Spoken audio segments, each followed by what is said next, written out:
तो अभी हम देखते हैं सप्लाई एंड डिमांड मार्केट में किस तरीके से काम करता है।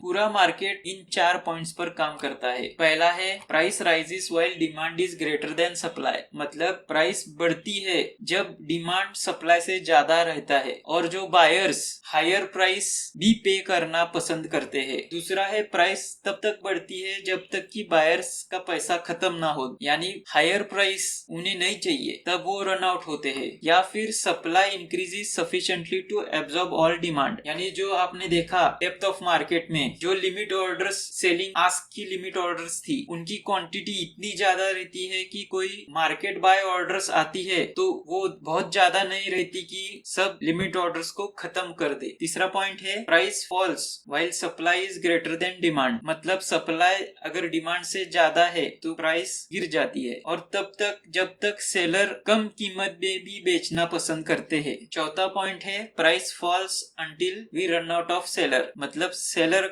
कोई इंटरेस्टेड नहीं है कम दाम में सेल करने में, तब प्राइस फॉल होने से रुकती है। या फिर अगर demand increases to the point it absorb all supply, यानी जो हमने डेप्थ ऑफ मार्केट में देखा था, जो बाइंग के लिमिट ऑर्डर्स लगाए हैं, सेल मार्केट ऑर्डर आ भी जाती है तो डिमांड की क्वांटिटी लिमिट ऑर्डर्स की इतनी ज्यादा है कि खत्म ही नहीं हो रही और उसी प्राइस पे अटकी रहती है, यानी कि सप्लाई एब्जॉर्ब होता है और उस पॉइंट से प्राइस नहीं गिरती। अगर ये 4 पॉइंट इधर नहीं समझ में आए तो इस चार्ट में समझ जाएंगे। ये कोटक महिंद्रा का 15 मिनट्स का चार्ट है और आप देख सकते हैं ये 20, 21, 22, 23, 24, 25, 26 को सैटरडे संडे है, इसीलिए हॉलीडे। 27, 28, 29, 30, 31, मतलब 2 हफ्ते का समय है। हर डॉटेड लाइन से नया दिन शुरू होता है। तो अगर आप देखेंगे कि इस पॉइंट से इस ऊपर के पॉइंट तक प्राइस क्या हो गई, इधर से नीचे से ऊपर तक जल्दी से ऊपर चली गई। इसका क्या मतलब है? ये पहला पॉइंट है price rises while demand is greater than supply, मतलब डिमांड बहुत ज्यादा था इसलिए प्राइस बढ़ती गई। और क्यों बढ़ती गई? क्योंकि बायर्स हायर प्राइस पे भी खरीदना पसंद कर रहे थे, इसीलिए कीमत बढ़ती गई। वैसे ही ये जो रेक्टेंगल सेक्शन है, प्राइस ऊपर जाके रुक गई और इससे आगे नहीं जा पाई, तो यहाँ पे दूसरा पॉइंट प्राइस कब तक बढ़ती गई, जब तक कि बायर्स रन आउट नहीं हुए। और यहाँ पे सप्लाई ने एब्जॉर्ब किया है डिमांड, मतलब इस प्राइस की रेंज में जो आपने डेप्थ ऑफ मार्केट में देखा, यहाँ पर लिमिट ऑर्डर्स,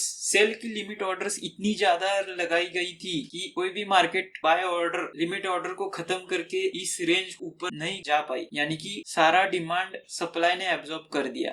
इसी वजह से नैरो रेंज बन गई उधर। वैसे ही इस पॉइंट पे क्या हुआ, बायर्स रन आउट हो गए, इधर भी बायर रन आउट हो गए और इधर सप्लाई ने एब्जॉर्ब किया डिमांड को। वैसे ही अगर इस ऊपर के पॉइंट से नीचे के पॉइंट तक प्राइस क्या हो गई, गिरती गई। तो यहाँ पे तीसरा पॉइंट, प्राइस कब गिरती है, जब सप्लाई ग्रेटर देन डिमांड, इसलिए प्राइस गिरती है। और क्यों गिरती है? क्योंकि सेलर्स कम दाम में भी बेचना पसंद करते हैं, इसीलिए प्राइस गिरती जाती है। चौथा पॉइंट क्या है, price falls until we run out of sellers और until demand increases to the point it absorbs all the supply. तो यहाँ पे आप देख सकते हैं प्राइस गिर रही थी और यहाँ आके रुक गई, मतलब क्या, यहाँ बाइंग के लिमिट ऑर्डर्स बहुत ज्यादा थे कि मार्केट सेल ऑर्डर्स जो भी आई वो एब्जॉर्ब हो रही थी। यहाँ पे रन आउट हो गए सेलर्स, यहाँ पे भी रन आउट हो गए सेलर्स, और इन्हीं जगहों को हम सप्लाई और डिमांड के जोन्स बनाते हैं। इन सप्लाई डिमांड जोन्स को हम आगे सीखेंगे। तो प्राइस यहाँ से नीचे गिरती है, यहाँ से ऊपर जाती है, फिर यहाँ पे आती है, यहाँ से ऊपर जाती है, यहाँ पे नीचे आती है, यहाँ से ऊपर जाती है, फिर से आती है, फिर से ऊपर जाती है, यहाँ से नीचे आती है। तो जैसा कि आपने देखा,